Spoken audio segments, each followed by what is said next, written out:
Hi, everybody. Thank you for joining today's webinar. It looks like we still have some people joining, so we're just going to give it a minute or two before we jump into the content. So thanks for joining, and we'll get started shortly.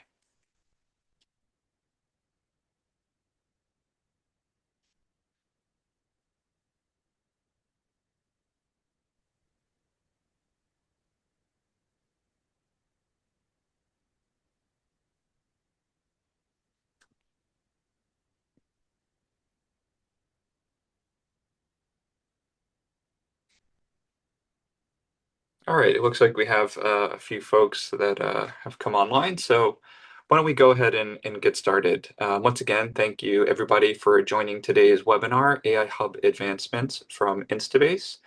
This is our August installment for 2025, where we will be covering some of the more recent releases that we've had go out in the past couple of weeks. Just a couple of housekeeping items before we do get started. This webinar is being recorded and will be available on our resources page after we finish up today. Should go up in the next couple of days, but you will have that available to you. Also, we do have questions available. There should be a question and a Q&A button somewhere down for you around the bottom of your screen.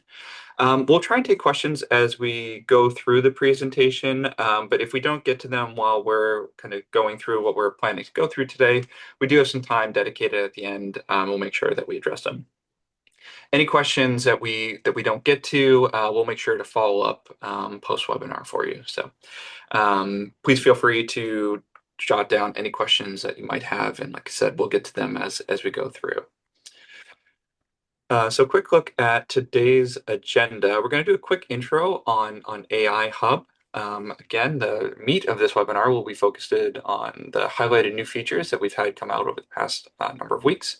We'll be demoing those features, and as I said, there will be a Q&A session at the end. Introductions, introducing myself. My name is Kyle Reardon. I'm Principal Product Marketing Manager here at Instabase, and today I'm joined by Jack Robbins from the product team. So Jack, if you want to say hi. Yeah. Hi, everyone. I'm Jack Robbins. I'm on the product team focusing mostly on the Automate product. So that's anything to do with building apps that perform classification or extraction from all sorts of your documents. So yeah, super excited to be here.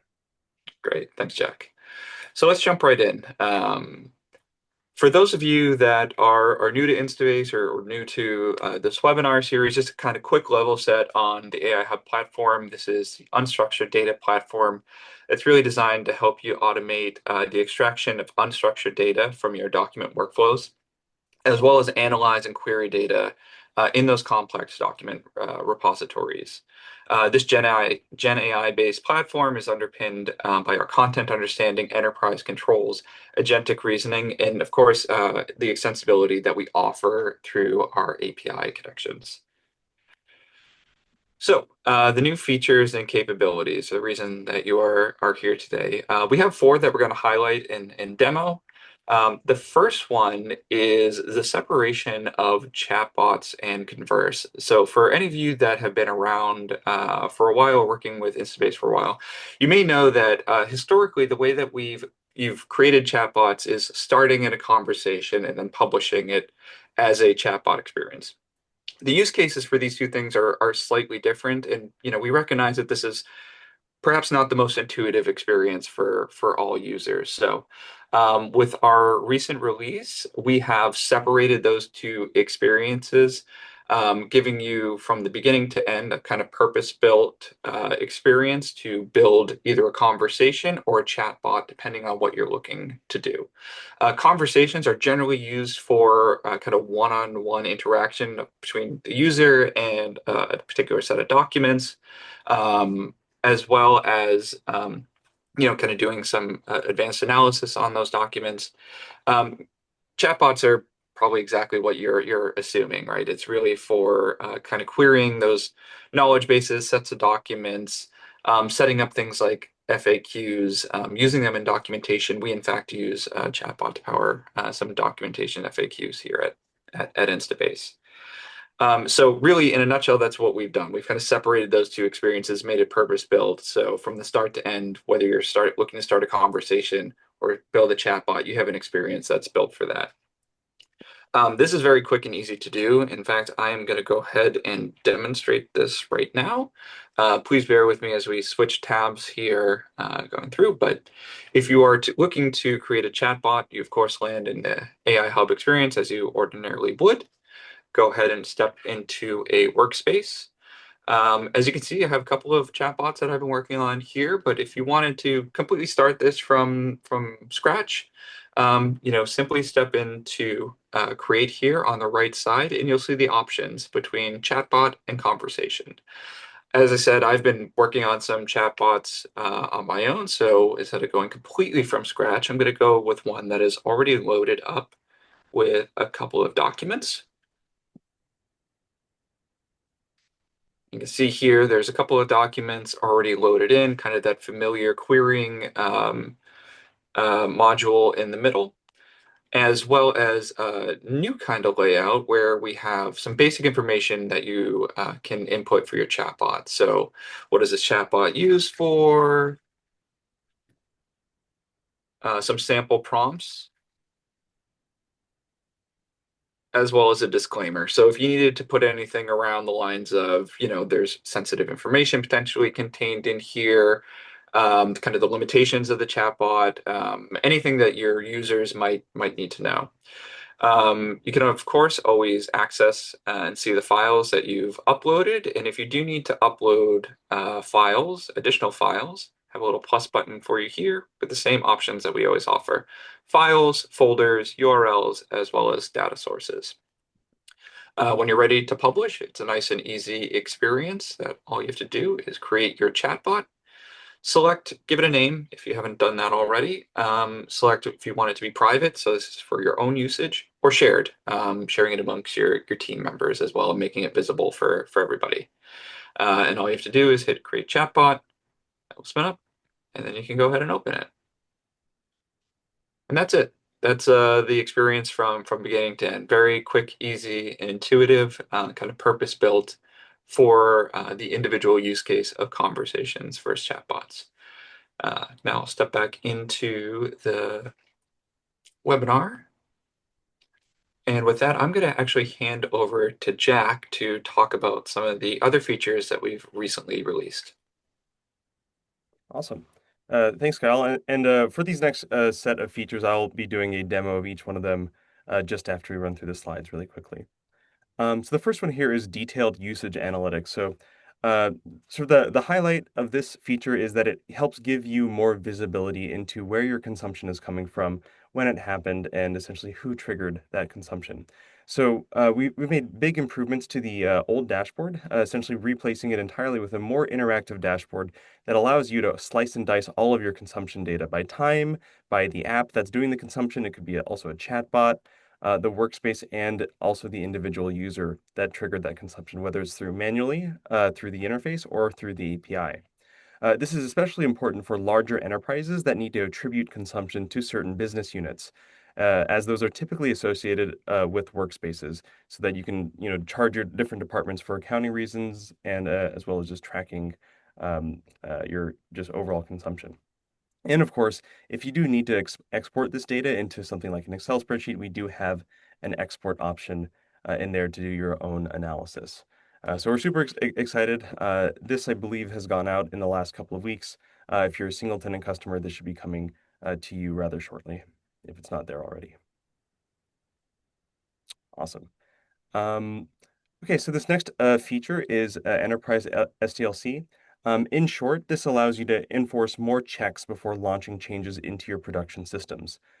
Customers often, have a high degree of sensitivity into their sort of change management processes, and making sure that your updates to your prompts, your apps, or your integrations go out with high degree of quality and checks is super important to make sure that your system is stable.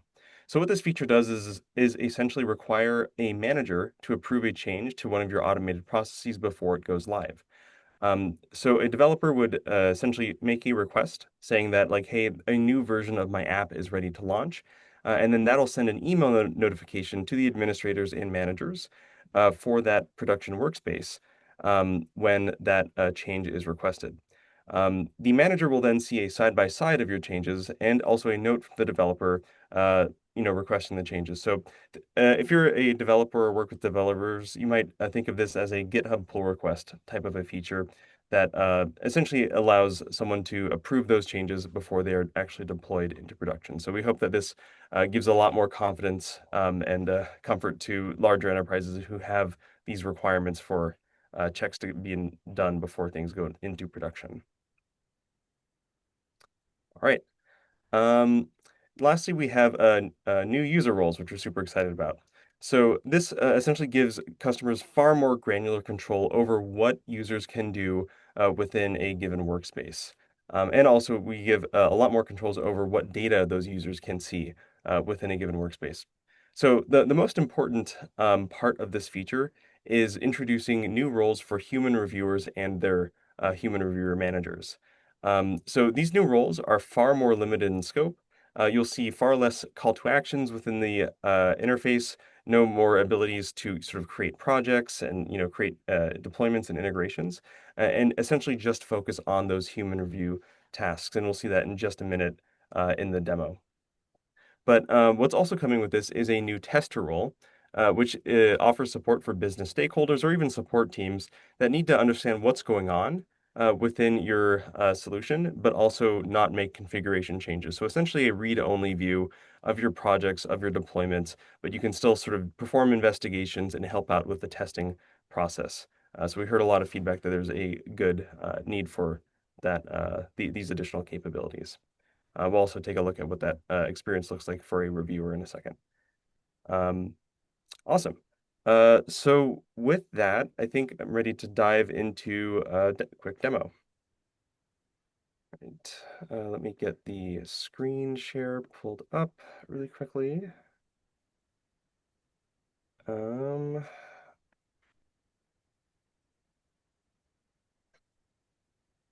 all right.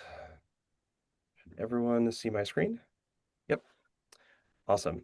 All right, so what we're looking at here is an admin view for the usage analytics dashboard. And essentially, if you are an admin and familiar sort of with your admin options here, this is a replacement for what used to be in the usage tab of your sort of org console here. So you click on the usage screen, and then you'll see these new charts. Up at the top, you'll sort of see like a summary of your of what sort of subscription tier you have, how many units that you have left in your plan. So nothing too different there, but below you have a lot more capabilities to slice and dice the data in terms of timelines and the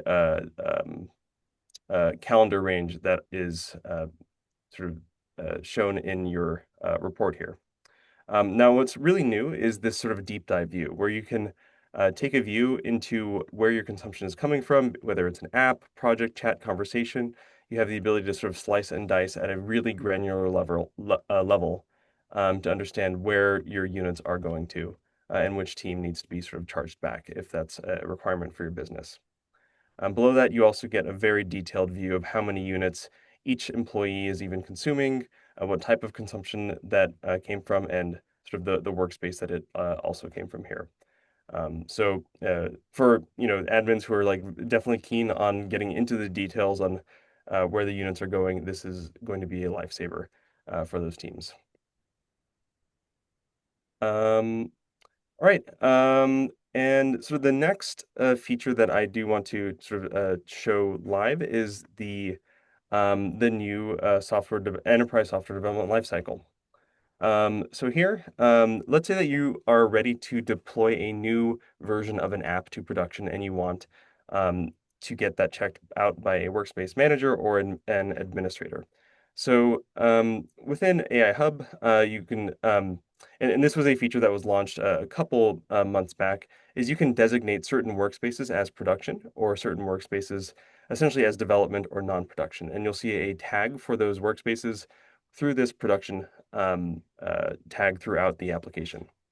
So when you go into a deployment that is in a development workspace, one that is not marked as prod, you'll be able to see callouts that a promotion is available if there's a difference detected between the development deployment and the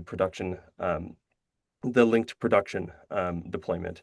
So ahead of time, as you're setting up your workspaces and setting up your deployments, you can essentially link a development one to a production one so that for ongoing updates, you can do your work sort of in this safe development environment and then request to move your configuration updates to production. Um, in this case, I can see that there is a promotion available. So that means that I've made changes since the last time I made that production request. It looks like that was done yesterday. And to initiate that promotion, all I have to do is hit this Promote Changes button, and then I can pick and choose what changes from this deployment I want to send out to that production deployment. Let's say here that I want to update, for example, the retention period for my data from maybe 60 days to 90 days.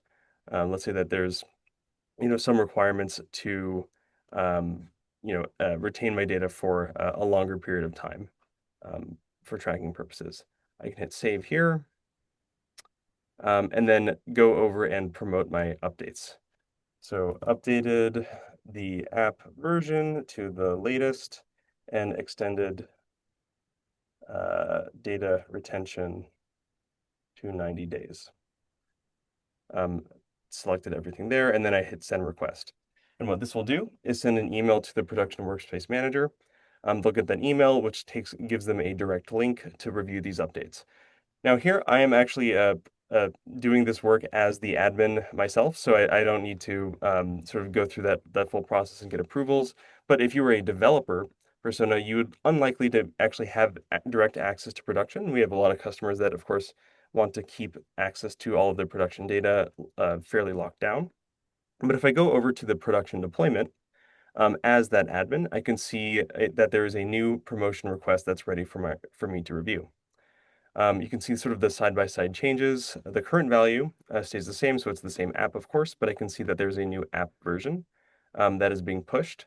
I can see the differences between the fields across the different apps. The app versions, it looks like there are some validation rules that were added between there, so that's good for me to review. Maybe I want to make sure that there's changes or to make sure that these meet the business requirements for those changes in the first place. And I can actually see that the data retention is actually remaining the same here between those two, so that's fine. And when I'm ready to approve those changes, all I can have to do is hit approve, confirm, and then those changes should be made immediately. And then I can go and confirm that indeed this has been updated to version 101 of the app. So my changes have been applied.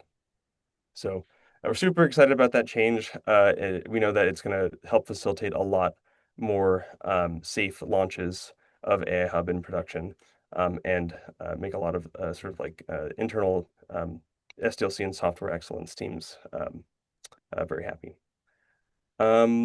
Okay, so let me switch my windows really quickly to share an update on the new roles. Just bear with me for just a quick second. Okay, I should have the new screen up right now with the new roles.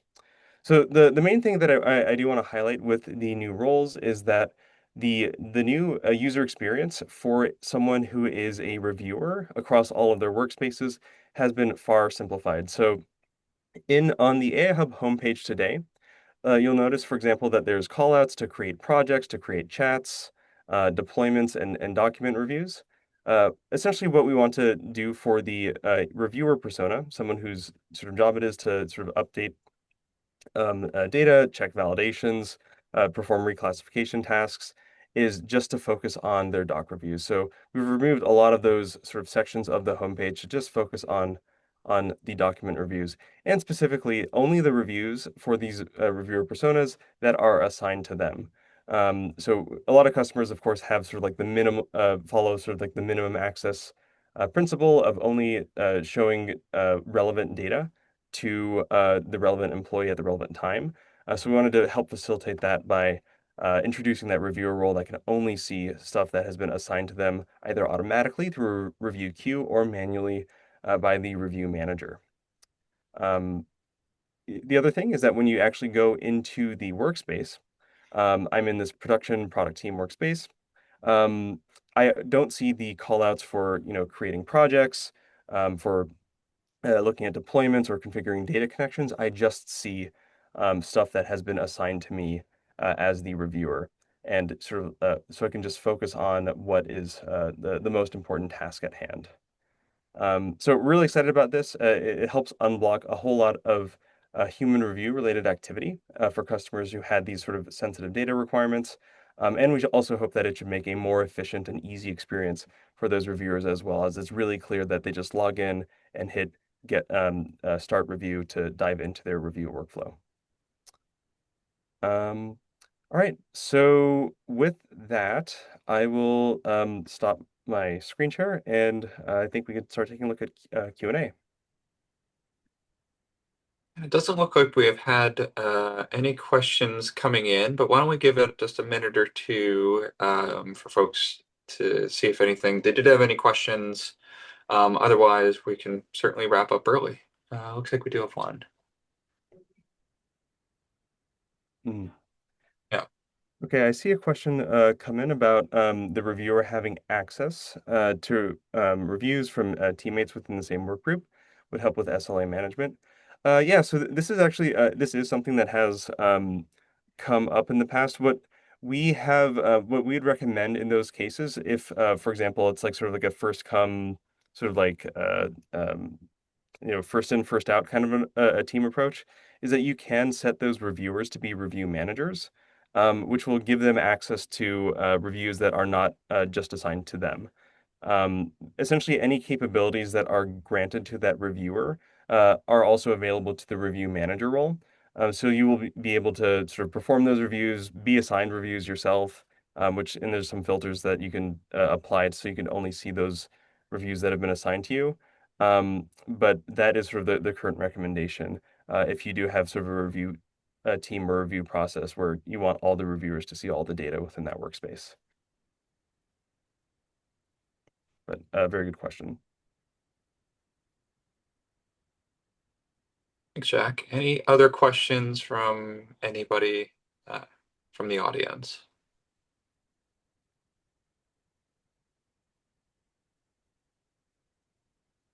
Give it just a minute or two. 'Cause I don't want to cut anybody off mid-typing.